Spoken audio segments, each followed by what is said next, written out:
Gaza शांति के लिए योजना ट्रंप ने चलाई, लेकिन गाजा शांति योजना के लिए ट्रंप की चाल आतंकिस्तान को भी अपना सदस्य बना लिया।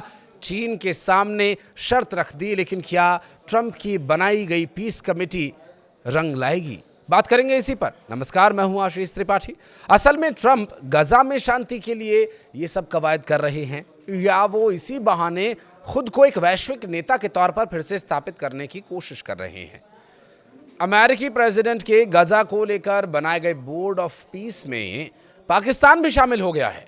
पाकिस्तान के उप प्रधानमंत्री और विदेश मंत्री इशाक डार ने इस बात की पुष्टि की, बताया कि गाजा शांति योजना के समर्थन में यह फैसला लिया गया है। और पाकिस्तान के विदेश मंत्रालय ने भी बुधवार को बयान जारी कर बताया कि देश ने अमेरिकी राष्ट्रपति डोनाल्ड ट्रंप के बोर्ड ऑफ पीस में शामिल होने का न्योता स्वीकार कर लिया है।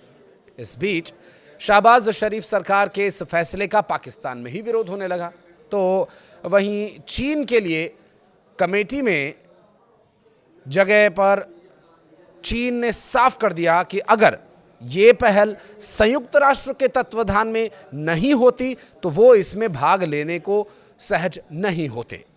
यानी साफ उनका मानना था कि अगर यूएन की इसमें भागीदारी नहीं होती तो फिर वे इसमें हिस्सा नहीं लेते। और साथ ही चीन ने एक बार फिर से बात को दोहराया कि वो संयुक्त राष्ट्र को केंद्र में रखने वाली अंतर्राष्ट्रीय व्यवस्था के प्रति अपनी दृढ़ प्रतिबद्धता पर कायम है।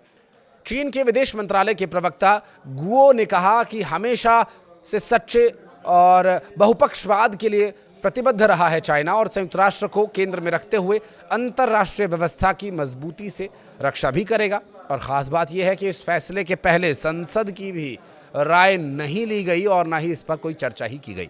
साथ ही इस बोर्ड की अध्यक्षता आजीवन खुद ट्रंप ही करेंगे। स्थायी सदस्य बनने के लिए हर देश को $1 अरब की फीस भी देनी होगी।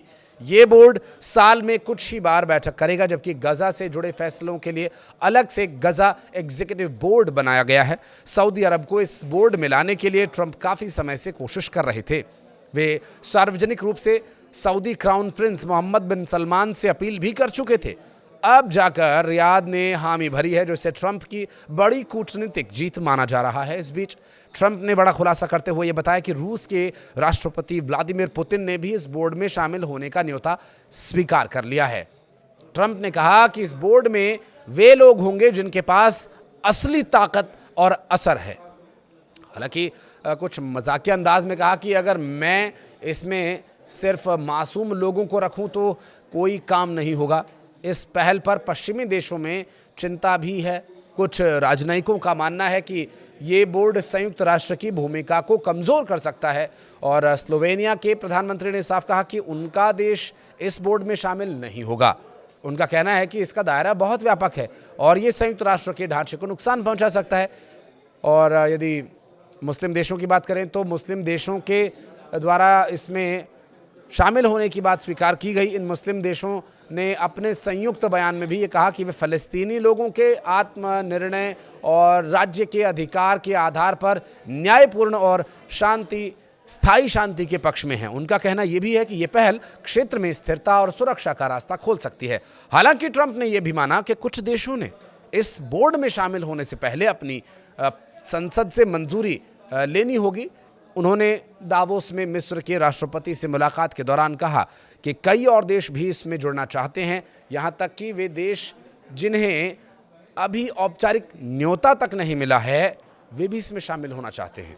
और अब बात उन सदस्य देशों की जो इसमें शामिल हैं। लगभग 60 देशों को इसमें शामिल होने का न्योता दिया गया, जिसमें इजराइल, मिस्र, Argentina, Azerbaijan, Bahrain, Belarus, Hungary, Kazakhstan, Kosovo, Morocco, UAE, Vietnam शामिल हैं और वे सब इसके लिए तैयार हैं। जबकि स्वीडन, नॉर्वे और इटली भी इस बोर्ड से दूरी बना चुके हैं। वहीं स्पेन का कहना है कि यूरोपीय देश मिलकर के साझा रुख तय करते हैं। दिलचस्प बात यह कि पोप लियो को भी इस बोर्ड में शामिल होने का न्योता दिया गया है।